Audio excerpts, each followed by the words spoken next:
then do let me know, Mark at gbnews.uk. Is he within his rights to reserve the ability to lock the country down once again? It's time now for Mark Meets, in which I speak to the biggest names in the world of politics, sport, entertainment, business and beyond. And they don't get much bigger than the iconic comedy double act of the Krankies, who dominated TV entertainment in the 80s, starring in their own television shows and even enjoying a pop career. Comprised of husband and wife team Jeanette and Ian Tuff as the Krankies, they portray schoolboy, wee Jimmy Krankie, played by Jeanette, and the paternal figure of Ian Krankie, played of course by Ian. Brilliant stuff. Of course, in their double act, they play other characters as well. Their career started on the comedy circuit in the 70s, culminating in a career-changing moment, appearing on the Royal Variety Performance in 1978. And following their success in the 80s and early 90s, they went on to star in Absolutely Fabulous and are still an in-demand live comedy act and a fixture on the pantomime circuit. So what's next for this legendary double act with whom so many of us grew up? I'm delighted to say that the Krankies join me now. Hi Jeanette, hi Ian. Hello. Hello Mark, nice to see you. Listen, it's a privilege. I've been watching you for weeks. Have you really? I've been in Australia. Yeah, you've been watching the show? Yes, especially you. At the weekends, because I got it on my iPad in Australia, because we got stuck in Australia for 2 years. Couldn't get back. They locked us in. We were only there for 2-3 months. Terrible. Well, I'm very honoured that you've been watching the show. Why have you been watching us rather than other channels? Well, I think it's a pretty obvious reason. I don't like left-wing broadcasters. BBC. Well, I found you easier to pick up, funnily enough, through my iPad. I used a little gadget, of course, which you're not supposed to use, I don't think. A VPN, is it a VP? Yes, VPN. Yeah. Well, listen, I'm delighted that you're watching the show, and I'm hugely honoured that you are, because you have entertained myself and millions in this country. How did your comedy partnership come about? Well, I used to work in the theatre as an electrician back in the 1960s, and Jeanette was in a pantomime called The World of Widow Krankie, and she was a comedy feed and little juvenile, well not juvenile, you were 18. I was working in an office as well. Yeah, you were the shorthand typist, the original. I was the original shorthand typist. And we met up, and we met up actually on the skiing, on the Sunday when we went skiing in Glenshee. And then we started going out together, and then Jeanette was going to the King's of Edinburgh for the 8:05 show, and I was going to Butlins to try and be a comedian. And we're still trying. Thank you. And the Dallas boys, which your older viewers will remember, said to us, why don't the two of you get an act together? So we put a song and dance act together. Well, I couldn't dance, and Jeanette wasn't too good at the singing, so we ended up doing comedy. Well, I guess we ended up, that took a bit of time. Yeah. Oh, there we are. That's 1973. Was it? Yeah, that's 1973. Oh my goodness. Oh God, he's still throwing me about. No, not now. I'm glad to hear it, Jeanette. But I'm glad the spark is still there. Jeanette, what are your emotions when you watch that footage from the early 70s? Oh, just memories. My hair. Well, we had lovely years. We had lovely years, and we've done all sorts of work, different types of work. That was the wheel tappers and shunters back in those days, which was I mean, today I don't think you put half the material out. It's not politically correct, but it was huge. I mean, I think they got something like 80, 90 million viewers in those days. Colossal. And Bernard Manning ran it, who wouldn't be allowed on your television today. What do you make of, Ian, what do you make of modern comedy and the so-called cancel culture where people lose their gigs because of an inappropriate joke?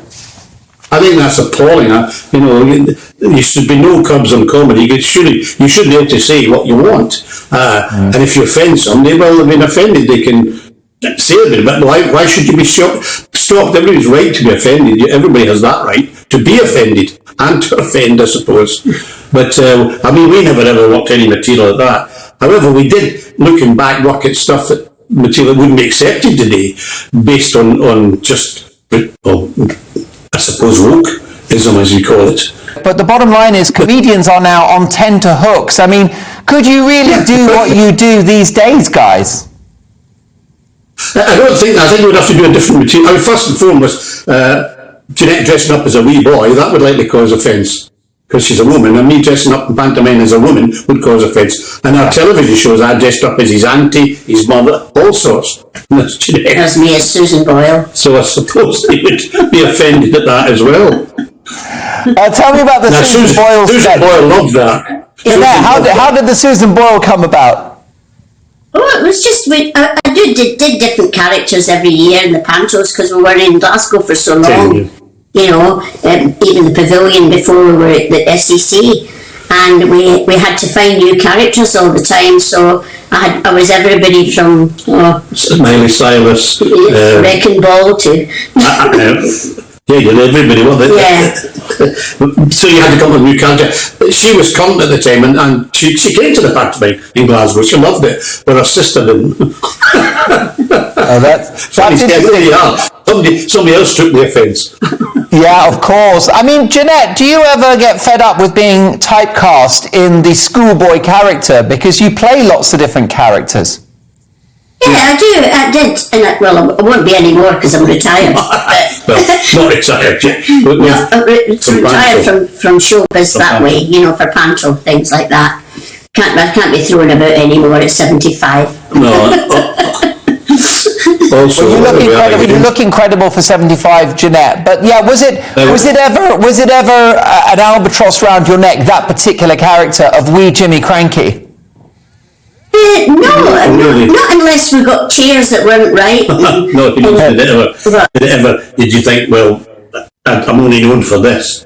No, not really. Because we did different characters. I just didn't do Jimmy all the time, you know. In the TV series, you played her sister, the grandmother. So you're not really, you know. No, and I remember. That character was so iconic that it was so strong. The Jimmy character, you just had to go with it. I mean, Jeanette's or Jimmy Frankie's hat was in the Victoria and Albert Museum on the exhibition, along with Chapman's stick, Tony Cooper's hat, and Morecambe's Wise's glasses, were icons of comedy. So that shows you how Jimmy registered in Britain, and I suppose still does. You clearly have a very happy marriage as well. Was it ever a strain on the relationship, your showbiz career? Not really. Not really. No, we're always together. I mean, we never really did things separately, you know. Not till the end when you started maybe doing more French and Saunders things, but I used to come to stay in the posh hotels they put you up in anyway. No, there was never.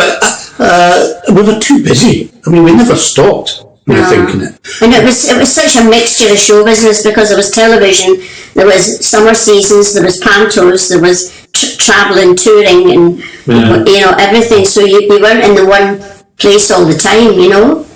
Some towns were half done. Yeah. So speaking about being stuck in one place, you went to Australia. You were intending only to go for a short while, and you got stuck because of COVID. Yes, Australia locked down, nobody in, nobody out for about 18 months. Well, after the 18 months I thought, well, it's winter now in Britain, we'll just stay, and we stayed till March there. Yeah. So we've got a house there anyway, so it doesn't matter, you know. We've had a place there for 22 years. So. And what did you make of the COVID measures, Ian, in Australia, which has been described by some as zero COVID? Yes, well, they started that policy at the beginning, but they then realised it wasn't possible, although New Zealand still did. They were good. The ridiculous thing was there was no human touch to it at all. Like our friend who lives in Sydney, her mother was very ill in Queensland, and eventually she died. They wouldn't let her go to the funeral. At the same time, after she died, the cousin died, they wouldn't let her go. But then eventually they said, well, you can go and visit the grave, which was ridiculous. There was a little boy where we live in Tweed Heads, or that area, and Coolangatta, it's the twin towns, the border between Queensland and New South Wales runs through there. This kid was dying, he was in the hospital in Queensland. The mum and dad were not allowed to go and see him. There was an outcry was horrendous. I think eventually somebody made took them. But that's how crazy they got what would you say, terrified of it, more or less. Yeah, there was a border in the middle of the town. Yeah, when they opened the clubs, they'd let you go into the clubs. You could dance, but you had to wear a mask. But when you sat down for your dinner, it was crazy. They were making the rules up as they were going along. But as you know, I think there was about 30,000 Australians couldn't get home. Just couldn't get home. Which was weird. I mean, they've got a worse outbreak now. Because once they opened up, it came back. But at least they had actually vaccinated the majority of the population. Yeah. Or the majority that wanted to be vaccinated. We were looked after by the medical people. Oh, wonderful medicine. Wonderful medical people. But there was, every Sunday in our town, there was a rally, there was a protest. Every Sunday. And the police were there with the horses and that and everything. And Australians had never seen anything like this before. As you know, they're such a laid back and okay people. They couldn't believe there was military. We had military on the borders as well as police. And of course, Jeanette, you are both legendary Scottish entertainers. What do you make of Nicola Sturgeon? And also, are you up for an independent Scotland? Not at all. Not at all. Well, Jeanette's the one that they call her the little cranky. You know that, don't you? They call Nicola Sturgeon little cranky. Yeah, what do you think about Jeanette? Those comparisons between yourself and Sturgeon. Yeah. Are you flattered or horrified? Well, I don't care. She might be horrified. I'm getting my name mentioned all the time, so I don't really care. No, yeah, but you're not that keen on independence. Then it's fair to say. No, not at all. It's quite ridiculous. No. In fact, I think when you were on, I was watching that. I think you would find. I know the polls say this and that, but the actual people, my brother and relations, they'll not come out and say they're for the United Kingdom because you'll get your windows broken, you'll get your car smashed. Yeah. So that's why when they went for the last referendum, they thought they were going to walk it. But the majority come out and went, no, I'll put my vote. I want them to tell you what I'm voting, but I'm going to vote. That's the trouble, you see. It's I don't. Plus, I suppose you've seen the farce about the ferries. Yeah. 69 million. It's now up to 269 million. How are they going to run a country if they can't even make a boat? You've got to worry, haven't you? That sounds more like a comedy routine. And also, what about you two back in the day? Because you were comedy stars, but you behaved a bit more like rock and rollers, didn't you? Well, just one or two tours. That would be what the early 80s when we were in our 30s. Yeah. So call it your naughty 30s, I suppose. Yeah. But that was blown out of proportion. It was a Scottish, again, a BBC blinking news reporter that exaggerated everything, Well, I think you were on tour, Jeanette. Yeah. Yeah, we were dancers on the show, so we went. I never touched them. We went holier than godlier, but we had wild parties. I'll put it that way. Well, that's right. You had parties. You had a few drinks. I believe you were quoted as saying, "Status Quo," the rock band, lent us their coach once, and when we gave it back, they said, "Blinking heck, this is worse than if we'd lent it to a rock show, and this was for a kids show." That's right. Yeah, but we were actually went in at that. We were using our own car at the time, so it was my band and the supporting acts and the dancers that were on that bus that turned it upside down. It was a brand new bus, and they said you can have it, try it, see what it's like. What about all the swinging stuff? Because you're clearly in a very happy, committed marriage. But was it an open relationship at one point? No, not at all. There was no swinging at all. No. That's what I'm saying about the BBC lady. Yeah. She just exaggerated. She exaggerated the parties. What we did say is everybody would be going in and out of each other's rooms in those parties. So she said, "Oh, they're swinging." But I mean, you're in the business. I've been, I think. Still in the business, obviously. You know what show business was like, especially in the 80s. And listen, what makes that relationship work so well? Because you're an unbelievable partnership on stage and on camera. But how does the relationship tick in real life? Who's in charge? Oh. Well, after 53 years of marriage, it's your best pal, his best friend. It's your right hand. I mean, we don't like to think at all about what would happen if anything happens to one of us, which is wrong, likely, but we've been so close together. Also, we make each other laugh. We get up every morning and laugh. well, we don't go up and start laughing, but we just have a funny day, you know, we're not down people. And we like the same type of friends. Yes, yeah. We don't, you know, I don't have friends that I say to him, I don't like him or I don't like her. No. And he's the same with me, you know. I mean, the same interests. We don't do it so much. We used to play a lot of golf together. We'd cycle together. We seem to do everything together, which a modern couple would tell you that's wrong. You should have your own lives, but I don't think so. Not wrong. I stopped playing golf and big nickels and failed in 5. Look, I can speak on behalf of millions to say that you were such an entertaining double act. You gave me so much pleasure growing up as a child and a teenager. Your unbelievable performers, the jokes were fantastic. Let's bring my panel in if I can, Ian and Jeanette. Delighted to have Alice Grant, Andre Walker and Aidan McGee. Aidan, are you of the right vintage to know all about the Krankies? Just about, yeah, exactly. I mean, I probably remember them more late 80s, I would have thought. Yeah. Yes, I had a question for both Ian and Jeanette, actually, and they've kind of touched on it earlier on, but do you fear for the future, both of you, of comedy? We're seeing stand-up acts and even sitcoms being cancelled, retrospectively even. Is there even going to be any leeway in future, any platform for comics to do what they do, which sometimes involves offending people? Yeah, well, I think you'll find that comedy will go underground, as did certain styles of music, because they'll find an audience. The hard comics, the real coarse ones will find.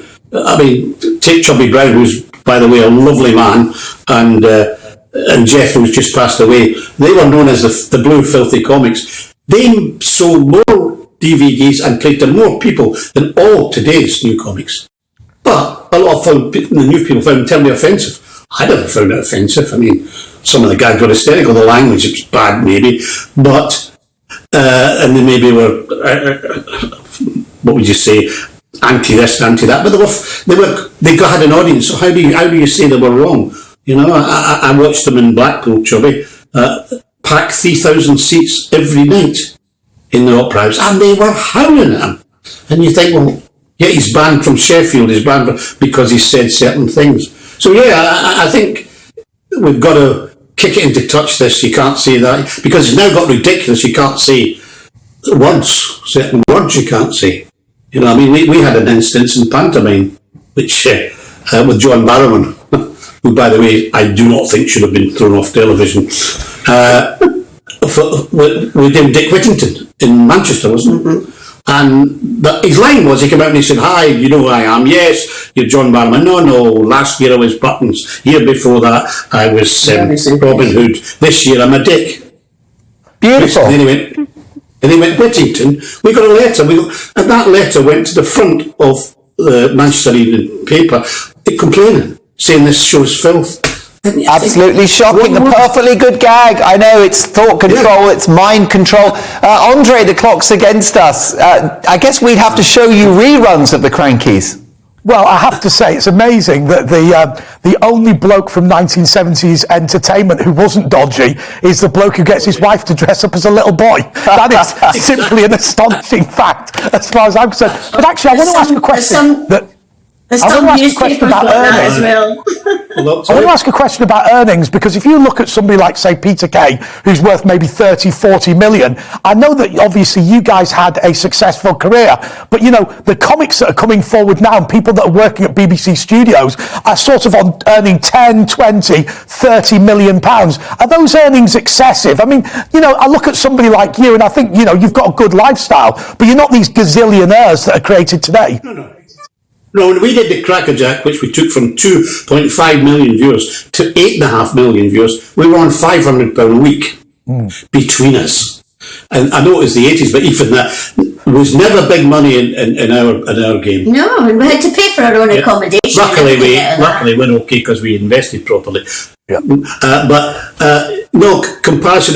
We knew Morecambe and Wisewell before they died. We were with them in Jersey doing a big function, and we discussed this, and they were basically on the money we were on at the same time. Like, I think it got to about 4,000 an episode for television, and they were on basically that way back when they did it. So it wasn't huge money any time. Not like, but I think it's the merchandise that's made it. You know, if you sell, like I was talking to Brendan O'Carroll, in Australia they sold 120,000 DVDs. 120,000. Amazing. Amazing. So that was a huge, and he owned all that. Mrs. Brown's Boys, yeah. Well, look, Alice, we're out of time, but I mean, you were unlucky because you didn't grow up with the Krankies. You've missed out. Yes, but it's been so lovely and I think really refreshing to meet them, and you guys are so adorable, really. Actually so cute. Also, it's very refreshing to hear a more sensible opinion on Scottish independence, and as usual we see that the people who are pushing for Scottish independence, if they're using coercive and toxic tactics, making it almost driving fear into those people who do not support an independent Scotland, then we can obviously see that these people are on the wrong side of history. And it's been lovely. The one thing you've got to remember about that, it's Glasgow and Dundee are the big nationalist areas. You take Edinburgh, Inverness, Aberdeen, they're not, and the Highlands, they don't want it, they do not want it at all. So, but your big populations live in those places. But that's where you've also got your harder people, I'm afraid. More bitter, Scottish people. My older brother lives in Isle of Bute in Rossi, and he couldn't dare put a Union Jack in his front garden or a vote for nationalism. His windows would be broken, every one of them. And he was a town councillor. Crazy. Imagine that. Well, listen, I mean, I've got to say, you're both heroes to me and to millions in this country, Jeanette and Ian. Fantastic entertainers, so talented, so versatile, and such long careers, and it's been a privilege to have you on the show. The next 60 years in the business this year. That's amazing. Are you completely retired, or can we hope for some kind of appearances? No, we do things like Marigold Hotel and things like that. The trouble is, no more. We found out after Jeanette had the last accident when she fell that she's got a touch of osteoporosis. Right. And the professor said, I would not really do the throwing yourselves about, and I thought, well, yeah, we're 75, it may be a bit ridiculous, falling through prop doors and beds that got them. Of course. When I look at what we did, I thought... He still throws me about as a dummy, though. But that's privately. Glad to hear it. The banter's still there. I'm going to extend a formal invitation. We'd love to invite you to be on our panel on this show when you're in London. Will you do that? Yes, you will. Yes, that'd be lovely. Yes. You don't have to throw each other around. Just express your opinion, say it like it is, and be the magical double act that you always have been. There you go. Yeah, well, I'll provide the red wine. Ian and Jeanette, thank you so much for joining us. The Krankies live on Mark Dolan tonight on GB News. Fantastic.